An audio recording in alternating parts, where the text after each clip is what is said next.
this video is going to be about trusting in the divine power, which is usually presented as the final eighth law of health in Ellen G. White's teachings of the 8 laws of health. Now, what I want to point out is this is one that I had always had a bad problem with, which is interesting because I was a magician. I practiced magic at an early age, Talima, and I continued to not accept the proof of God's existence. Now, when I say God, I do not mean the biblical God or, the Judeo-Christian God, but I do mean nature. And nature is the only God that you need. The laws of the cosmos are the laws of God. Even when I practiced Levian Satanism, if you read the chapter in the Satanic Bible, Wanted God Dead or Alive, it explains the satanic concept of God, and it is pantheistic. I have always been somewhat cosmotheistic, and I'm going to leave a definition for cosmotheism. Cosmotheism equates God with the universe and agrees that there is an organizational, I wouldn't say consciousness, but there is an organizing force throughout nature. Okay? And there is an upward, the universe is struggling for self-knowledge through natural selection. But what I want to point out is the 8 laws of health themselves are proof in the laws of God, because you have to remember, God is a bastardization, at least the God Most High, is a bastardization of our concept of the universe, okay? Because this was something we could not understand. And this is actually promoted by religions. They want you to think that God is not understandable, that you cannot understand God, that you cannot understand the will of God, blah, blah, blah, blah, blah. But if you cannot understand the will of God, then what's the sense of reading the Bible? If you believe the Bible is the Word of God, then that must surely be the ticket to the will of God. My point is this.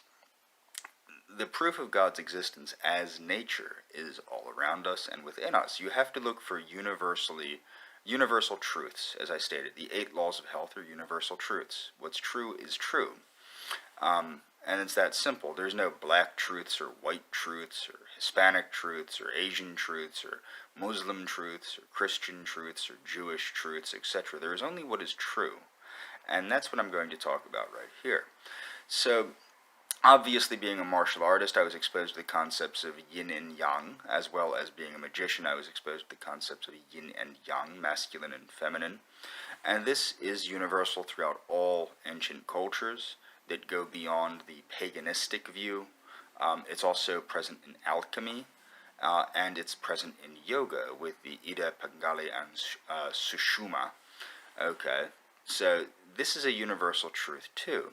And this shows that God is indwelling as well as outdwelling. That's another problem with the Judeo-Christian concept of God, is that they always see God as without. Many, many years ago, my mother, who is now dead, had kidney disease, and her nephrologist was a devout Muslim. And he was actually funny because at that time, because nobody understood what a pantheist was, I would always say I was an atheist. Although I wasn't an atheist, I knew what a pantheist was, it's just nobody else did. So he was concerned for my soul, of course, and, be a Christian, be a Muslim, but don't, whatever. He gave me a bunch of material on Islam, including the Quran, and I read the Quran as well as the other material, and Islam is quite like the 8 laws of health in the sense that Islam basically states that you must submit to the laws of God. Okay, it also, in the book that was explaining this concept, now other people probably have other explanations, it states that animals and nature are automatically Muslim because they automatically submit to God. Okay, they submit to the laws of nature. Okay, however, man, who has free will, has the unfortunate ability to break these laws and to alienate themselves from the laws of God. And I think that is a very truthful way of looking at it, and we all do that. And then we must journey back toward God through, in my opinion, naturalistic observation, not blind belief. What I never really accepted the concept of God per se until I started looking into, the 8 laws of health, which I think are very good evidence that there are set laws of nature that if you obey them, they lift you up, and that is true, and it is universal. I do not believe in organized religion. I do not believe in Christianity, Judaism, Islam, or any of that. I do believe in cosmotheism to a large extent, and I would call myself a cosmotheist, but I call myself a scientific pantheist because I do not like the type of views promoted by many people that subscribe to the belief system of cosmotheism. And I'm not saying that, I am a perfect cosmotheist, because I'm not.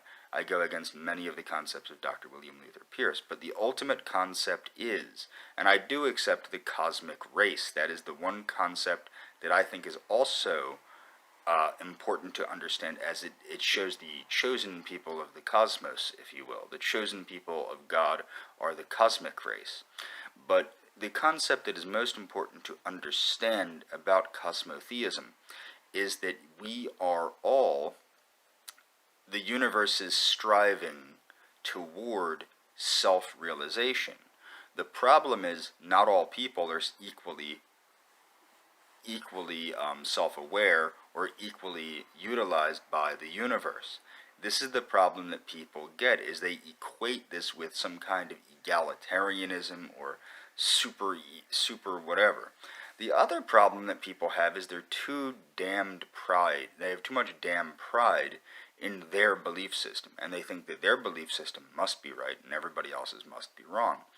I've never been like that, particularly with things that are so subjective as organized religion. I don't subscribe to organized religion for this primary reason, because it does not allow one the ability to think. As Ayn Rand said, organized religion is a canned philosophy. I prefer to think, which is what a philosopher does. You don't seek the truth through accepting what other people say.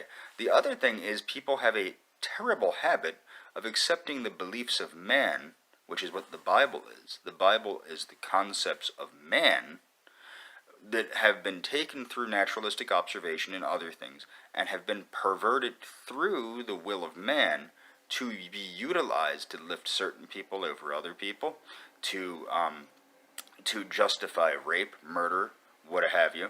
And the thing is, this is because these are the beliefs of man. And as Anton LaVey states in the Satanic Bible, what's very interesting is people that worship the false concept of God. They're not really worshiping God. They're worshiping an idol that was created by men that are long deceased. They're worshiping an idea. So they're practicing idolatry. And this is what's humorous, is because whether or not somebody is a Christian or a Jew or what have you, they're practicing idolatry and thinking they're practicing the one true religion, but really they're worshiping the ideas of people that have corrupted these truths, these natural truths, for their own purposes. And these people are long dead. And this is how religion went from a means of liberation to a means of imprisonment. I do also think that Ellen G. White went a very long way into causing religion to be a means of liberation, a means of promoting health, etc., through submission to natural law. It's ironic, but you can only be liberated through submission to nature's laws. That's the truth, because that's the only way. And when I say nature, I do not mean some organic granola eating stuff. I mean that but the thing is, you must submit to nature's laws, in my opinion, through reason, not faith. You have to know it's true. That's the problem. And that's all for this video here.